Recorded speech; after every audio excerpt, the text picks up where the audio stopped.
বন্ধুসকল আমাৰ YouTube channel Assam business ইনফোলৈ আপোনালোকক স্বাগতম জনাইছোঁ। আজি আমি আপোনালোকক দেখুৱাম আমাৰ যিটো মাছ পোহা পদ্ধতি, টেংকিত মাছ পোহা যিটো পদ্ধতি আপোনালোকে দেখিছে, এইবিলাক টেংকি বায়'ফ্লক বুলি কোৱা হয়। এইটো এটা পদ্ধতি মাছ পোহা, ঘৰতে পুহিব পাৰি। আমাৰ এনেদৰে টেংকি বনাই দেখিছে। আমি সেই বিষয়ে আপোনালোকক অধিক তথ্য জনাবলৈ চেষ্টা কৰিম, গতিকে ভিডিঅ'টো আপোনালোকে শেষলৈকে চাই থাকক। উপস্থিত আছোঁ এজন ব্যৱসায়ী আমাৰ পাঠশালাৰ ওচৰত ধুমাৰপুৰ ব্যৱসায়ী সাধন পাল। হয়, নমস্কাৰ। এখেতে মানে বায়'ফ্লক পদ্ধতিৰে আমাৰ মাছ পুহিছে, ঘৰতে টেংকি বনাই এনেদৰে। মই স্বাগতম জনাইছোঁ আমাৰ শ্ব'লৈ। আপুনি প্ৰথমতে কওক, এই বস্তুটো মানে কেনেকৈ বনালে, মানে ষ্টাৰ্ট কেনেকৈ কৰিলে?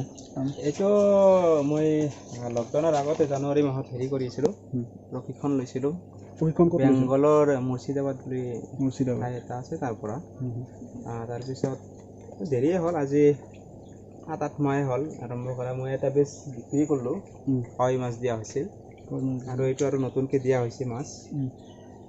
ইয়াত মোটামুটি 7,000 পিচ মাছ আছে। 7,000 পিচ কি মাছ? পাংকাজ মাছ, চন্দা আৰু কাৱৈ দিয়া হৈছে।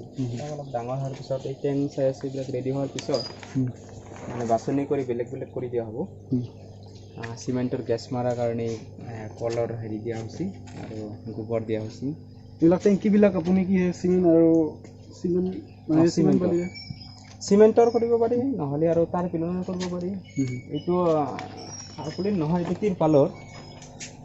এইটো আপুনি বাহিৰে বনাইছে নেকি? অঁ, এইটো বাহিৰে বনোৱা হৈছে, লকডাউনত ফাৰ্ষ্ট টাইমত কৰা হৈছে। বাকী এইবিলাক কি মানে এই তাৰবিলাক যদি? অঁ, এইবিলাক এই মেচিন এয়াৰেশ্যন চলি আছে। যিহেতু অধিক হাই ডেঞ্চিটিত মানে মাছ হয় ইয়াত, মানে অধিক ঘনত্বত কৰা হয়তো, সেইকাৰণে অক্সিজেন দিয়া বায়ু মানে হয়, এয়াৰ দিয়া হয়। এয়াৰ মানে প্লাছ হয় পানীৰ লগত, তাতে মানে অক্সিজেনটো হয়। এই দুটা টেংকি দেখিছোঁ আমি, দুটা টেংকিত আপুনি টোটেল কিমানমান মাছ দিছে ইয়াত? দুটা টেংকিত এইটোত আছিল আপোনাৰ 6,000 পিচ ভিয়েটনামী কাৱৈ বুলি যিটো কয়। ভিয়েটনামী কাৱৈ? অঁ, ভিয়েটনামী কাৱৈ, সেইটো দিয়া হৈছিল। ইয়াত মোটামুটি বিক্ৰী হৈছে, অলপ আছে, 1 কুইণ্টেলমান আছে।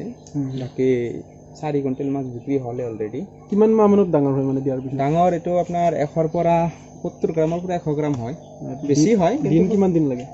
এইটো বয়স 4 মাহ হ'ল, এই 12 তাৰিখত 4 মাহ হৈছে। 4 মাহ। আৰু ইয়াত? আৰু এইটো আপোনাৰ 4 দিন নে 5 দিন হ'ল দিয়া।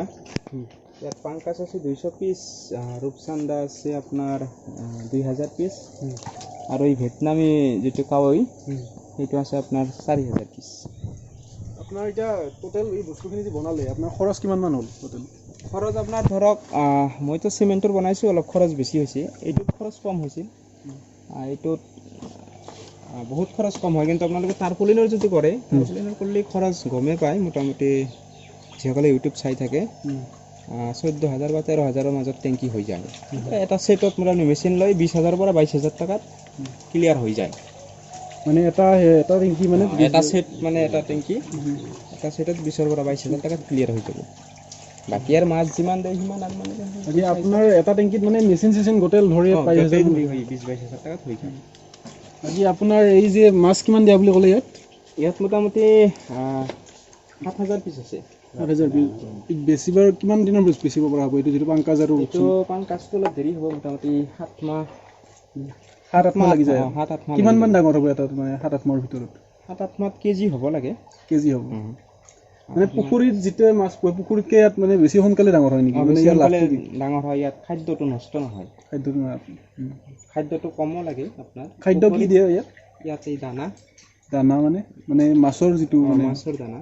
শুনা মতে মানে কিছুমানে বায়'ফ্লক আপোনাৰ দৰে ধৰক এইটো ওপৰত মাছটো বহে, কিন্তু মাছবিলাক মৰি যোৱা দেখিছোঁ মানে বহুত। মৰি যোৱা মানে আপোনালোকৰ বায়'ফ্লক বায়'ফ্লকৰ সঠিক মানে যিটো জানকাৰী, সঠিক প্ৰশিক্ষণ যদি লয়, মানে জানি বুজি যদি কৰে, তেতিয়াহ'লে মাছ নমৰে। আপুনি কিবা তেনেকুৱা প্ৰশিক্ষণ মানে আমাৰ দৰ্শকসকলৰ বাবে কিবা প্ৰশিক্ষণ মই ৰাখিছোঁ। অহা 1 নৱেম্বৰত ফ্ৰী প্ৰশিক্ষণ ৰাখিছোঁ। মই কোনো পইচা নলওঁ, মানে ফ্ৰী ট্ৰেইনিং এটা 1 নৱেম্বৰত আছে। তো কোনোবাই যদি যোগাযোগ কৰিব পাৰে, আপোনালোকৰ জৰিয়তে আহিব পাৰে। 1 নৱেম্বৰত ফ্ৰী ট্ৰেইনিং এটা আছে। গতিকে আপোনালোকে দেখিলে ফ্ৰী ট্ৰেইনিং চলি আছে ইয়াৰ 1 নৱেম্বৰৰ পৰা। আপোনালোকে যদি ইণ্টাৰেষ্টেড, আপোনালোকে আমাক কণ্টেক্ট কৰিব পাৰে। আপুনি তেওঁৰ লগত আমি কণ্টেক্ট কৰাই দিম আপোনালোকক। দেখিলে কেনেকৈ আপোনাৰ তেওঁলোকে ঘৰতে বায়'ফ্লক পদ্ধতিৰে মাছ পুহি স্বাৱলম্বী হ'ব হৈছে।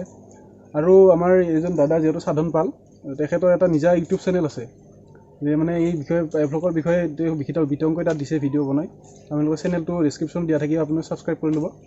আৰু ইয়াৰ উপৰি আপোনালোকে যদি ইণ্টাৰেষ্টেড তেনেহ'লে এই যিটো 1 নৱেম্বৰৰ পৰা যিটো ফ্ৰী সেই কোৰ্চ চলিব তাৰ ট্ৰেইনিং কৰাৰ বাবে আপোনালোকে তেওঁক কণ্টেক্ট কৰিব পাৰে। ধন্যবাদ। আজিৰ ভিডিঅ'টোত ইমানেই আছিল। যদি ভিডিঅ'টো ভাল পালে লাইক কৰিব, ছাবস্ক্ৰাইব কৰিব আৰু শ্বেয়াৰ কৰিব। ধন্যবাদ।